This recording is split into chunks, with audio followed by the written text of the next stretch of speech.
agora a gente vem com um assunto que eu acho que é o assunto que vocês mais me pedem para ter aula, o assunto que vocês mais me pedem. Professora, quando a aula da Primeira Guerra Mundial, professora, quando a aula da Primeira Guerra Mundial, chegou o dia da Primeira Guerra Mundial.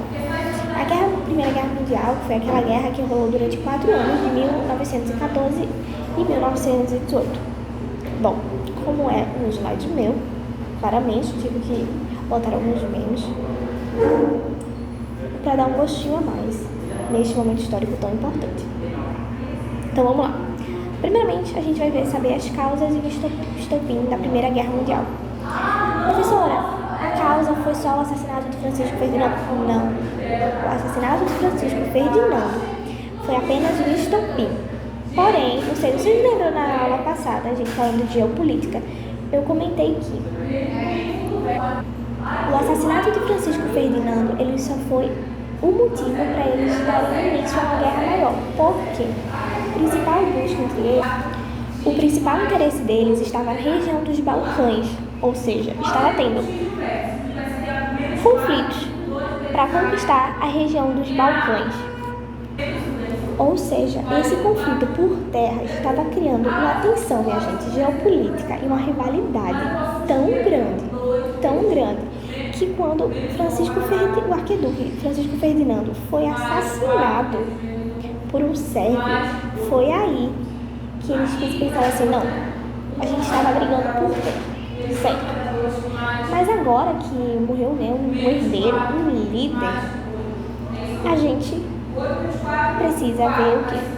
Então agora a gente vai ter que essa guerra. Por quê? O time que ganhasse a guerra poderia ficar com a região dos Balcãs e dividir, né? Foi o que eles pensaram. Então vamos lá. A gente vai ver agora o desenvolvimento dessa guerra maravilhosa que eu sei que vocês amam, linda, perfeita.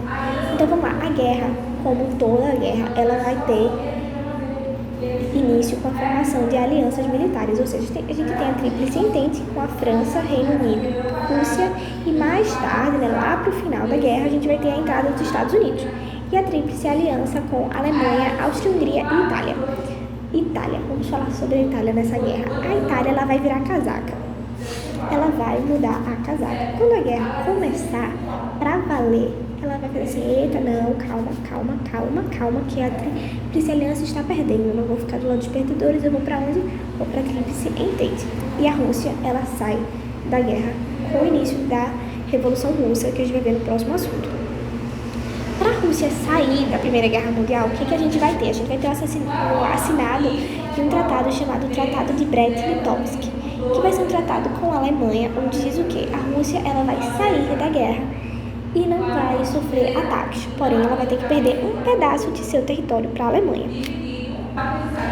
O início da guerra foi dito como uma guerra de mentira, por quê? Foi uma guerra em trincheiras, ou seja, ambos os lados eles cavavam buracos na terra, cavavam trincheiras, para quem não sabe, trincheiras são uma espécie de buracos, e eles se protegiam ali embaixo, escondidos dos ataques inimigos, né?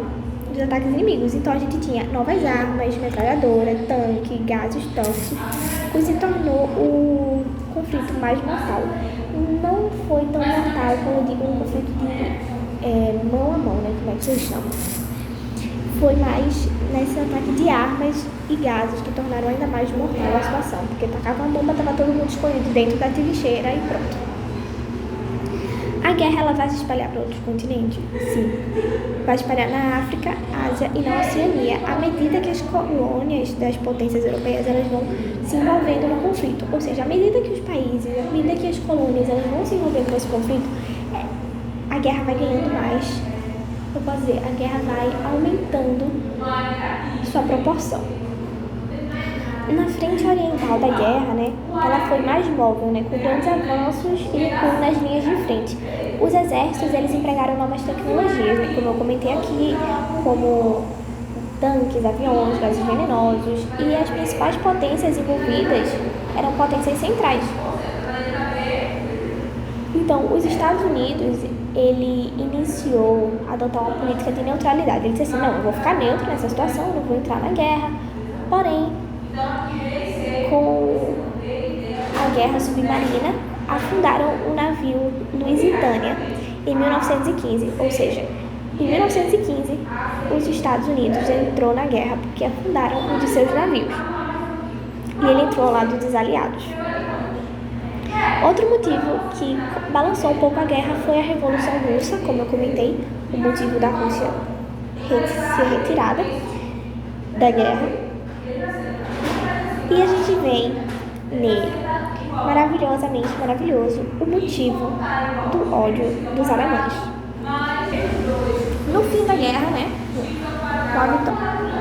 com a vitória da Tríplice Entente, né, e depois das mortes de diversas pessoas, a guerra durou 4 anos, começou em 1914 e veio terminar em 1918. A gente tem a assinatura do Tratado de Versalhes. O que foi o Tratado de Versalhes? Esse tratado, ele culpava a Alemanha de todos os estragos, de toda a guerra. Ou seja, a culpa de toda a guerra foi colocada nas costas da Alemanha. Esse tratado, ele impôs duras punições e alimentou ainda mais os ressentimentos para os alemães. Ou seja, esse tratado, podemos dizer que foi um tratado, na verdade, podemos dizer que foi esse tratado, este bendito tratado, que motivou os acontecimentos da Segunda Guerra Mundial. Até porque os alemães, eles ficaram ressentidos por serem os únicos e exclusivamente culpados pela Primeira Guerra Mundial. Esse tratado, ele disse que os alemães, eles tinham que ter um limite de soldados, não poderiam ultrapassar este limite, e também que ia diminuir os custos, o dinheiro, né, que eles iam ficar recebendo. Aí, né, gente, eu coloquei esse meme aqui, que foi praticamente, né, o que rolou. A gente sabe que vai rolar, né, o Império Alemão após o fim da Primeira Guerra Mundial. Eu retornarei. E retornou. Então, assim, a Primeira Guerra Mundial, ela também teve um impacto muito grande na sociedade e na cultura. Até porque, minha gente, os Estados Unidos, depois da Primeira Guerra Mundial, ele vai cada vez mais se tornando uma potência maior. Por quê? Os Estados Unidos, ele vai ser responsável, ele vai doar ele vai doar dinheiro para as nações se restabelecerem. E a gente consegue ver aqui, ó, o Tratado de Versalhes, ele foi assinado em 1919. O que tem na década de 20? Na década de 20, a gente vai ter a crise de 29. O que foi a crise de 29? Foi uma consequência da Primeira Guerra Mundial.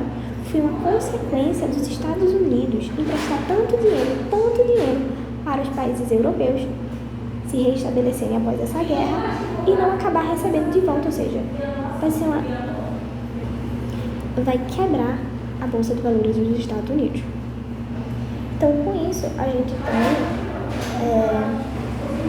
uma nova era de mudanças políticas e sociais.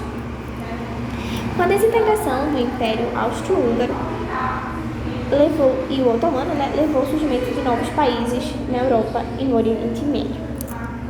Então aqui eu botei esse meme aqui bonitinho, que no fim da Primeira Guerra Mundial, a Inglaterra, né, se beneficiando, enquanto a Alemanha só observa. Que literalmente foi o que aconteceu, bichinha. Ser culpada, única culpada, até porque não tinha só ele no time. Então vamos lá, pro legado da Primeira Guerra Mundial. Foi uma guerra extremamente difícil, extremamente tensa, com diversas mortes, né? Então, assim, a Primeira Guerra Mundial, ela alterou o panorama geopolítico global. Os Estados Unidos agora se torna uma grande potência e moldou os eventos que aconteceram no século XX. Como a gente conhece, a Segunda Guerra Mundial foi o principal deles. Então, vamos lá. Com esse Tratado de Versalhes, quando a gente estuda a Segunda Guerra Mundial, a gente vai ver que os ideais de Hitler eram o quê? Eles nos fizeram sofrer em 1919, então a gente vai fazer eles pagarem pelo que fizeram conosco. Então, assim, meio que o nazismo e o fascismo, ele vai ser tipo uma vingança, uma resposta ao Tratado de Versalhes. Deu pra entender? Então, assim, o nazismo e o fascismo, ele surgiu como uma forma de vingança, entre aspas, ao Tratado de Versalhes, que foi assinado injustamente, entre aspas também. A guerra, ela influenciou o desenvolvimento da tecnologia militar e da medicina. E também a gente tem a formação da Liga das Nações, que veio antes da ONU, que era responsável por tentar apaziguar os conflitos entre os países. Agora vem ela. Sou suspeita para falar que eu tenho esse assunto no meu coração. Desculpa, gente, eu tenho esse assunto no meu coração, porque se não fosse esse assunto, essa matéria, esse assunto, esse conteúdo, eu não seria professora de história, pra ser bem honesta. Então vamos lá falar sobre a Revolução Russa, que não, gente, a Revolução Russa não começou em 1917, ela começou em 1905. Um dos acontecimentos, acho que mais lembrados dessa revolução está em 1906, que eu não sei se vocês sabem, mas tem o Domingo Sangrento. Então vamos lá. A gente tem um contexto. Qual foi o contexto? Então é o seguinte, no final do século XIX e no início do século XX, a Rússia ela tinha um governo pelo imperador, que era chamado Czar Nicolau. Ah, professora, que nome esquisito, Czar. Pois é, Czar, ele lembra, em homenagem a César. Lembra que em Roma o imperador era chamado de César? Então, na Rússia era chamado de Czar. O Czar da época era Nicolau II, que era Nicolau Romanov, e era um regime autocrático e era marcado pela opressão, ou seja, ninguém acima do Czar, só ele mesmo. Ele não tinha conselho, não tinha nada, ou seja, ele mandava e todo mundo tinha que obedecer. Balançar a cabeça, concordando e tudo certo, só que ele estava mandando. Vamos lá. Tinha uma desigualdade social e exploradora da classe trabalhadora. Até parece que a gente está falando da Revolução Francesa, né, minha gente? Mas é, da Revolução Russa mesmo. A participação do país na Primeira Guerra Mundial acabou quebrando cada vez mais a situação da Rússia. Não sei se vocês lembram, mas eu comentei que quando estamos estudando a Revolução Francesa, na Guerra Napoleônica, na técnica da tática da terra arrasada, eu comentei que a Rússia ela não tinha exército, não tinha.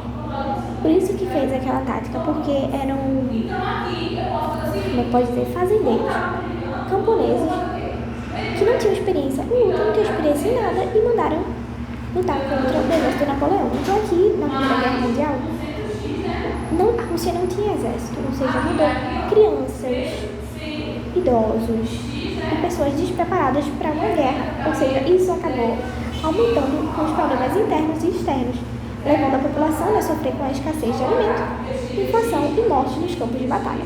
Claro, sem preparo, não tem como enviar esse povo para uma guerra, né? Então vamos lá. A primeira revolução, que foi a Revolução de 1905. Estou fingindo que eu não estou vendo os memes, para não me distrair. Mas eu amei esses memes. Então vamos lá.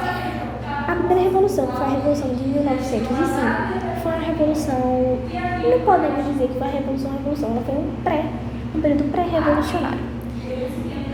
Então, assim, nessa época, em 1905, as pessoas elas faziam manifestações pacíficas, vamos lembrar desse detalhe, manifestações pacíficas em prol do czar.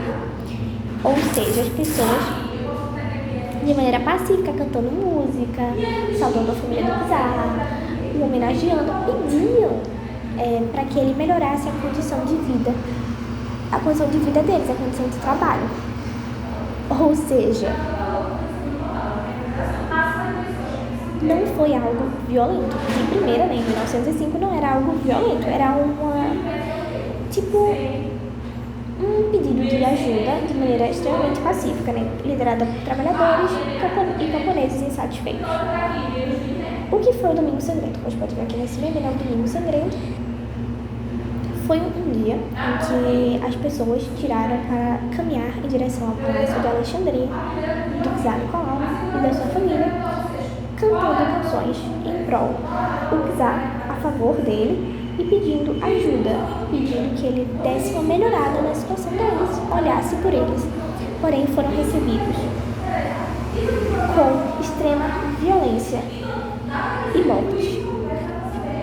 O exército do czar recebeu essas pessoas que estavam cantando músicas a favor dele com tiros. E isso ficou marcado, né, como o Domingo Sangrento. Foi um dos acontecimentos mais violentos dessa revolução.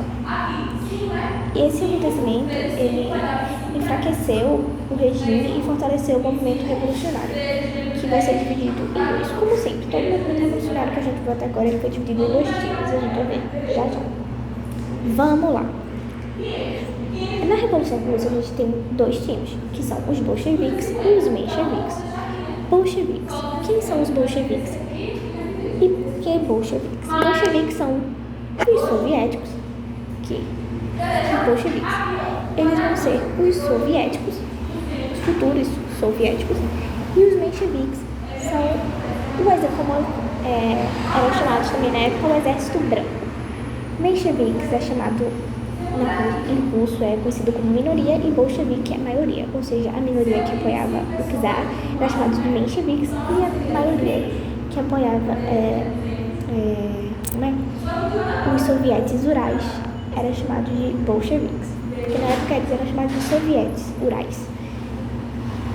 Aí a gente tem em fevereiro de 1917 a pressão popular, que alcançou um ponto crítico, que foi muitos protestos lá em São Petersburgo, que futuramente seria chamada de Leningrado e, por consequência, Stalingrado. Esses protestos forçavam o czar a abdicar o trono e estabelecia um governo provisório liderado por políticos moderados. O czar abdicou da primeira? Não, ele resolveu criar a nova, deixa eu anotar aqui para vocês verem, a nova Duma. O que é Duma, professora? É tipo um conselho. O czar, ele não governava com o conselho, ou seja, tudo a decisão era só dele e de ninguém mais. E com a Duma, ele cria um conselho. O conselho chama alguns camponeses para ver se ele consegue ainda mais o apoio. Consegue o apoio dessas pessoas para continuar no governo. Mas a gente sabe que não dá certo e ele vai quebrar essa Duma, o que piora a situação dele e cresce ainda mais o ódio dos revolucionários. Bom, a gente ainda no ano de 1917, a gente ainda não tem muita presença de Stalin.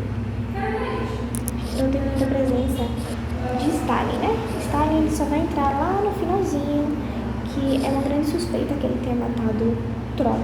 Ele tenha matado aqui, ó. Ele tenha matado Lenin Trotsky e pode até ter vontade de matar Lenin. Porém, não se sabe ainda. Então, vamos lá. Em outubro, de 1917, a gente tem, liderados pelo Partido Bolchevique, com Lenin e Trotsky, os trabalhadores, eles vão em direção ao palácio que o czar estava com sua família e invadem, os prendendo naquele momento. E com isso, eles tomam o poder em Petrogrado, numa ação conhecida como a Revolução de Outubro. A gente tem a Revolução de Fevereiro, que é essa daqui, e tem a Revolução de Outubro, que foi a mais drástica que aconteceu, mais dura que aconteceu, porque eles pegaram a família do czar, tiraram ele do trono à força. Claro, que Lenin ele vinha avisando a Nicolau, pedindo de maneira pacífica ao czar para que ele saísse do trono, sendo que, como não foi feito, tiveram que fazer isso de uma maneira mais opressora. Aí a gente vai ver como é que vai se consolidar o poder soviético. Depois da Revolução de Outubro, os bolcheviques eles formaram um governo revolucionário, muito revolucionário. As medidas que eles fizeram foram tão radicais que eles fizeram até uma nova economia, que foi o MIP, que foi a nova política econômica. Ou seja, após a Guerra Civil, a Rússia estava nas mãos de Lenin, e Lenin criou o MIP, uma política econômica. Ela permitiu uma certa liberdade na economia da Rússia, permitindo a existência de pequenos negócios privados. Ou seja, poderia existir negócios privados, e reintroduziu o uso do dinheiro. Ou seja, antigamente não tinha uso do dinheiro, passou a ser reutilizado. Porém, isso gerou uma série de debates ideológicos entre os membros do Partido Soviético. E aqui, como eu comentei, a gente tem a assinatura do Tratado de Brest-Litovsk com a Alemanha, que fez com que a Rússia saísse da Primeira Guerra Mundial. A Primeira Guerra Mundial foi um dos grandes motivos para o fim, da dinastia Romanov, para o acontecimento dessa revolução, até porque foram tantas mortes, que foi difícil até de levar a situação adiante. Então vamos lá. O poder tomado pelos bolcheviques gerou a resistência interna, que foi o exército dos brancos, que foi opositores à Revolução, e depois do fim da Primeira Guerra Mundial, a Inglaterra e outros países, né, da Tríplice, se uniram para tentar apaziguar a situação que estava acontecendo lá na Rússia. Eles enfrentaram os vermelhos, que a gente sabe quem são, obviamente, que são os bolcheviques, porém o exército vermelho ganhou e se tornou a grande potência, que se tornou que foi se tornou a grande potência, né? A URSS, União das Repúblicas Socialistas Soviéticas. Agora vamos falar um pouco sobre o impacto global dessa revolução, que acho que é um que a gente mais vai ver, principalmente futuramente, né? Que a gente foi um impacto extremamente duradouro na política mundial. Porque a gente tem a criação aqui da URSS, que foi uma grande superpotência que ocasionou a Guerra Fria, participou ativamente da Segunda Guerra Mundial e competiu com os Estados Unidos pela influência global. E a gente sabe que até hoje a Rússia compete com os Estados Unidos frente a frente. Então vamos lá. A Revolução Russa ela foi um momento de transformação. Ela mudou a história do país, não só do país, como também no mundo. Ou seja, teve muitas mudanças na Rússia e implicações na história do século XX. Além de moldar o destino da União Soviética, porque todo mundo pensou que a União Soviética ia ser só um movimento revolucionário, porém a gente sabe como deixou um legado muito grande e complexo até os dias de hoje. Então, o nosso pré-aula é esse. Eu espero de coração que vocês tenham gostado desse pequeno resumo da nossa aula. E quarta-feira a gente se vê. Beijinhos!